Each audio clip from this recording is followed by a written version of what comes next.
Sa panahon ngayon, huwag kang lalabas ng bahay nung wala kang ganito. Inuulit ko, sa init ng panahon, kailangan mo to. Imagine, napakainit ng panahon, alas 8 pa lang talaga ng umaga, day.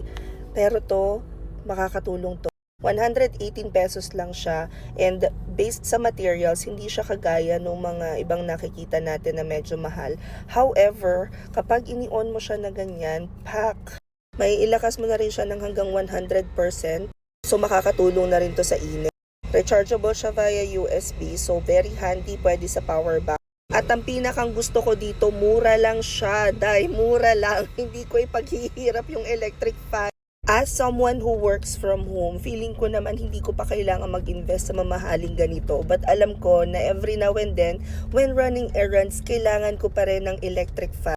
Yung size niya, pasok na pasok sa bagelya. So very happy ako nung nakita ko to. Mura lang siya pero magagamit ko siya in case na kailangan kong lumabas ng ganito kainit. As usual, lalagay ko na lang sa yellow basket.